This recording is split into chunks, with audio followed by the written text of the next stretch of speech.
এক সময় একটি ঘন জঙ্গল ছিল। অনেক ধরনের গাছ ছিল, অনেক রঙের গাছ ছিল। সবচেয়ে মজার ব্যাপার হলো বনের সব গাছেরা কথা বলতে পারত।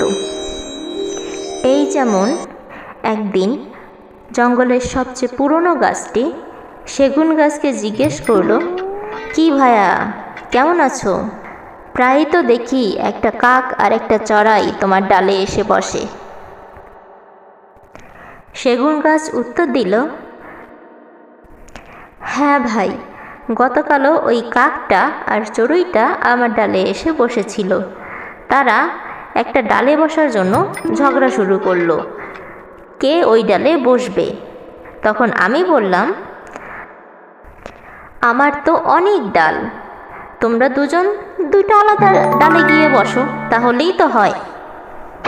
তখন বুড়ো গাছটি বলল, হ্যাঁ ভাই, মাঝে মাঝে সমঝোতা করা ভালো, কারণ এটি সম্পর্ক ও সমস্যার সমাধানে সহায়তা করে এবং শান্তি বজায় রাখে। বনে পাখির গান, নদীর কলকল ধ্বনি আর গাছের ফিসফিসানি মিলে এক স্বর্গীয় পরিবেশ তৈরি করেছিল। বনের পাশে ছিল একটি গ্রাম। সেই গ্রামের মানুষ বনের উপর নির্ভর করত, কাঠ সংগ্রহ করত, ফলমূল পেত এবং পশুর জন্য খাবার আনত। কিন্তু তারা বনকে কৃতজ্ঞতা জানাতে ভুলে গিয়েছিল। একদিন গ্রামের মানুষ বেশি কাঠ পাওয়ার লোভে বনের গাছ কাটা শুরু করলো। বৃক্ষরাজি তখন ফিস ফিস করে বলল, আমাদের কেটো না, আমরা তোমাদের ছায়া দেই, বৃষ্টি দেই, বাতাস পরিষ্কার রাখি। কিন্তু লোভী গ্রামবাসী তাদের কথা শুনল না। ধীরে ধীরে বন ফাঁকা হয়ে গেল,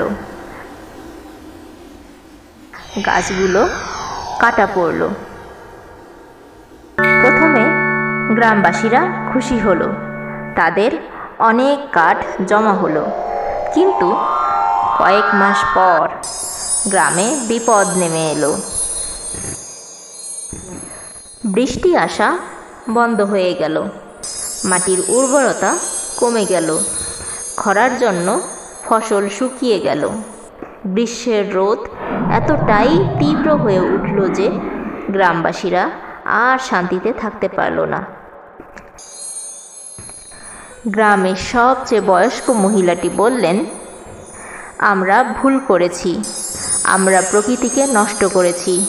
বনের গাছ ছিল আমাদের বন্ধু, তাদের ছাড়া আমাদের জীবন অসম্ভব। তখন তারা সবাই বনে ফিরে গিয়ে কাটা গাছের গোড়ালির কাছে ক্ষমা চাইল। সবচেয়ে পুরনো গাছের গোড়াটি বলল, আমাদের বাঁচিয়ে রাখতে হলে গাছ লাগাতে হবে, আমাদের যত্ন করতে হবে। আমরা আবার বাঁচব, তোমাদেরও বাঁচাবো। গ্রামবাসীরা তখন প্রতিজ্ঞা করল, তারা আবার গাছ লাগাবে, বনকে আগের মতো ফিরিয়ে আনবে। সময়ের সাথে সাথে বন আবার সবুজ হয়ে উঠল, বৃষ্টি ফিরে এলো। গ্রামবাসীরা বুঝতে পারল, প্রকৃতির যত্ন না নিলে মানুষও বাঁচতে পারবে না। এই গল্প থেকে আমরা শিক্ষা পেলাম যে গাছ কেটে ফেললে প্রকৃতি নষ্ট হয়, প্রকৃতির যত্ন করলে পৃথিবী সুন্দর ও জীবনের জন্য নিরাপদ থাকে।